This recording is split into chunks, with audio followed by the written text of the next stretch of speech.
Chala. Señora Presidenta, queridos compañeros, primero pues felicitar a los miembros de la Comisión de Educación por su arduo trabajo y segundo a todos los miembros de la Asamblea porque ya era hora de que venga la reforma a la Ley de Educación Intercultural, era hora. Las reformas que quiero aportar van a girar en dos ejes, Presidenta y compañeros. Primero, los motivos.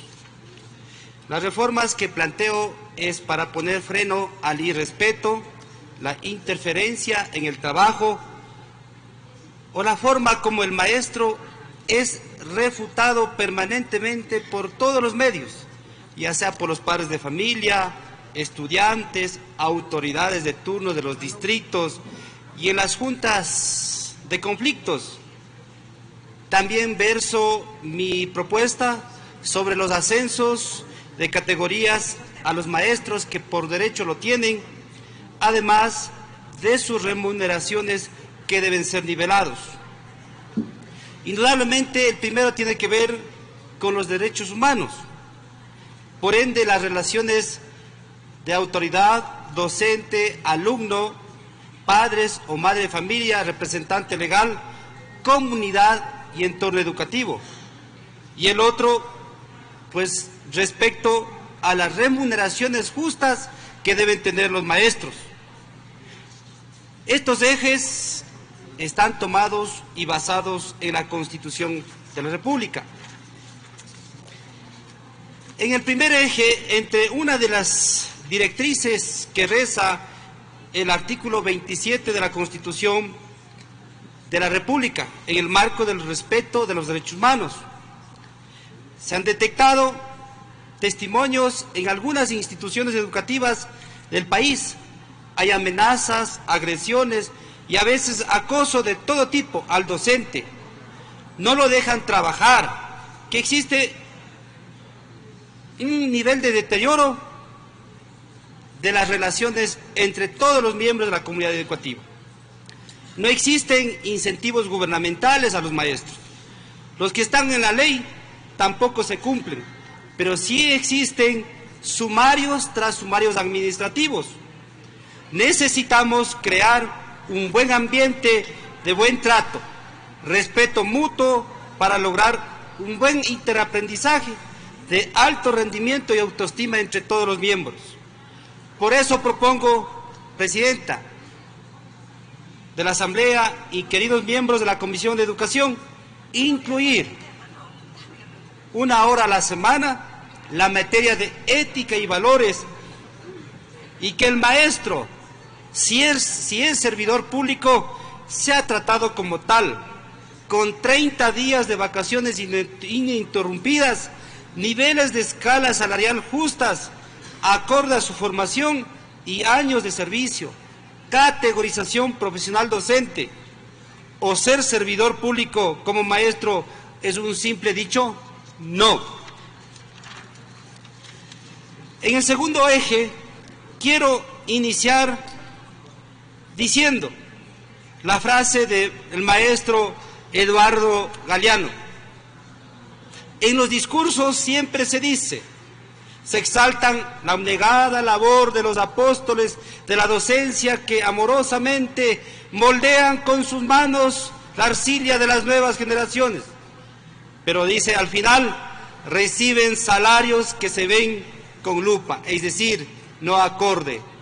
En Israel, la salud y educación, los profesionales en salud y educación reciben los mejores salarios. Es la mejor inversión, por eso tenemos un país desarrollado.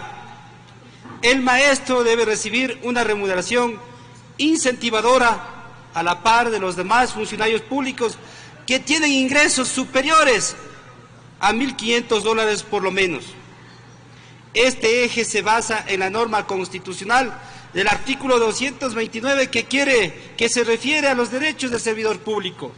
Esta norma regula el ingreso ascenso, promoción, incentivos, sistema de remuneración justa y equitativa con relaciones a sus funciones. Así dice la Constitución. Por lo tanto, si el maestro y servidor público debe ser tratado como tal, de acuerdo al artículo 229 de la Constitución de la República. Hay problemáticas de desigualdad en las remuneraciones que se traduce en discrimen. Existen maestros en funciones por más de 20 años, recibiendo $800, y el que recién ingresa recibe también $817. Imagínense esta injusticia y discrimen. Además de que los docentes, para aspirar a un ascenso, tienen que someterse a evaluaciones rígidas sin módulos previos de aprendizaje, o tienen que prepararse por su cuenta propia, endeudándose en el sistema financiero, y a veces que no pueden cancelar por la poca remuneración que reciben.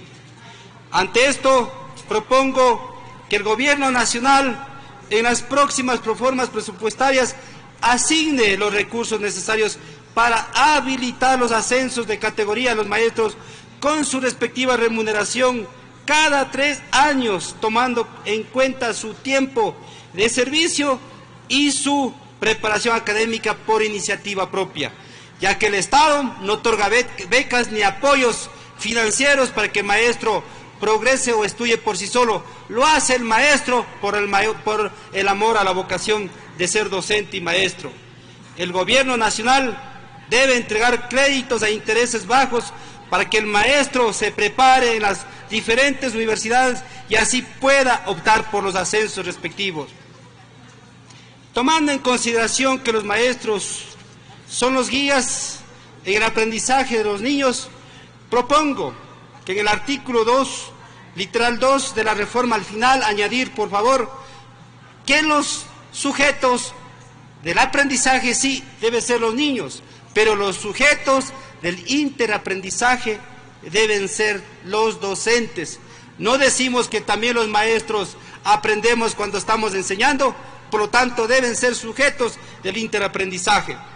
Por lo tanto, el Estado debe tener también debe tener la obligación de asegurar el sistema de educación intercultural, no solamente intercultural, queridos compañeros, sino también plurinacional. ¿Por qué plurinacional? El Ecuador tiene 10 nacionalidades con su propia lengua y con su propia costumbre. Si no lo ponemos la palabra plurinacional en el artículo 6, literal C, luego de la palabra intercultural, plurinacional, estaremos nosotros pues corroborando a desaparecer aquellas lenguas ancestrales de nuestros pueblos amigos, como en el oriente, pueblo Shuar, Andó, etcétera, aquellos pueblos únicos que existen aquí en el país.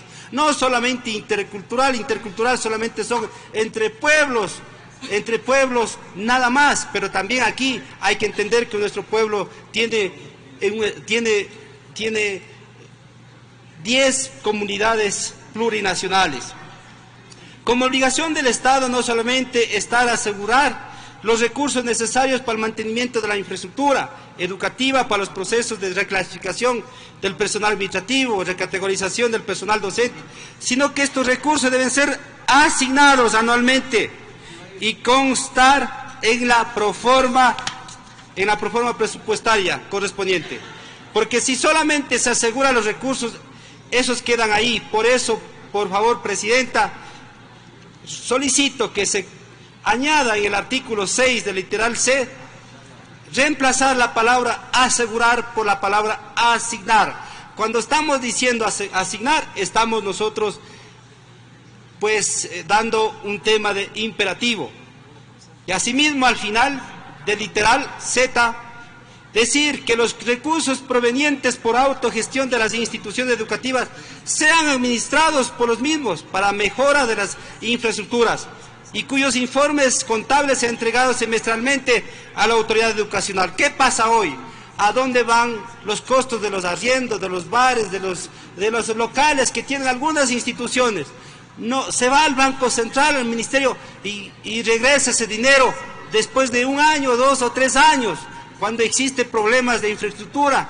de hacinamiento en las instituciones educativas. Entonces necesitamos que ese recurso, pequeño por supuesto, que generan las instituciones, pues se queden las instituciones administradas por la propia institución. En la 15ª... Terminó su tiempo, asambleísta. Muchas gracias, presidenta. Asimismo solicito que los maestros para el cambio administrativo no solamente sea por sectorización, sino también sea por permuta, mi querida presidenta.